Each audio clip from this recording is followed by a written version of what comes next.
How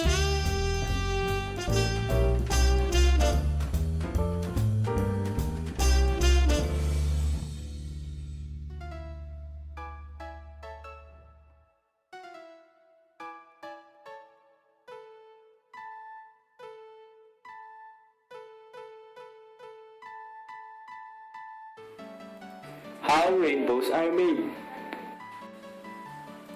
It is made by dispersion. Is the phenomenon in which the phase velocity of a wave depends on its frequency, or alternatively, when the group velocity depends on the frequency.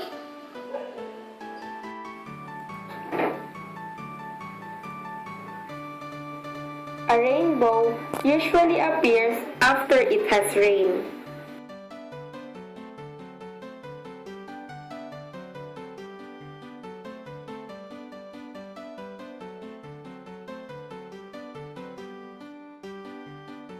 It is formed by the dispersion of sunlight. Light passes through each water droplet. It refracts, disperses, and internally reflects several times before it finally merges out of the raindrop, and the process continues.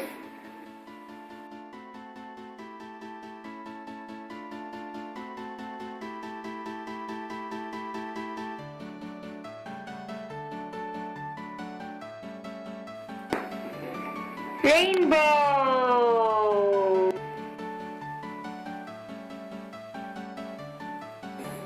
Raindrops serve as prisms. According to Isaac Newton, prisms could split light into different colors, such as that seen in the rainbow, through refraction. The beam of white light has a wide range of wavelengths.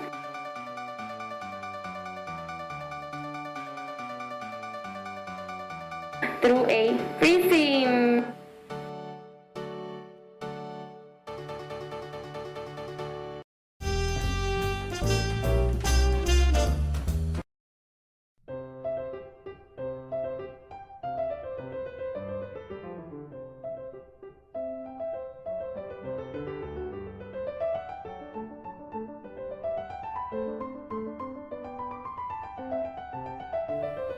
When light passes through a dense substance going to a less dense substance, light bends away more than usual.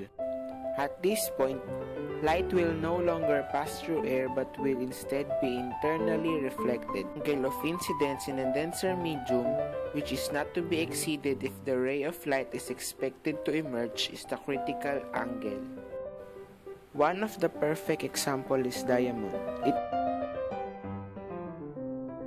Its different phases reflect the light entering the prism repeatedly before finally emerging. This internal reflection of light causes the stone to glitter, lending it beauty.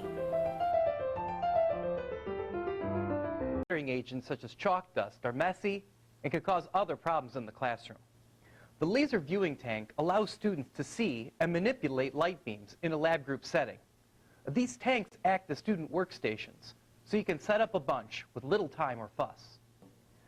When I aim a laser into the tank filled with pure water, the beam can barely be seen. When I add a small amount of scattering agent to the water, the beam becomes highly visible.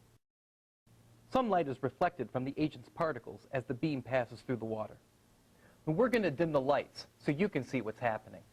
Next, I'm going to aim the laser down toward the water at an angle to see refraction in action.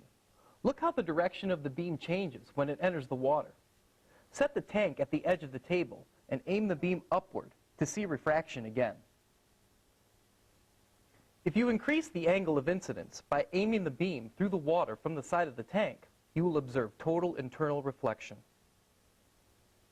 When a source of white light is sent through the tank, the light appears blue from the side because the short blue wavelengths are scattered more than any other.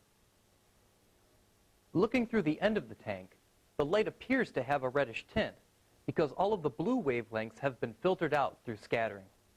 You can also use diffraction gratings with different numbers of lines to observe interference patterns. Look at the well-defined maxima. There are so many characteristics to explore. Students really have a great time exploring the phenomena of waves with this tank.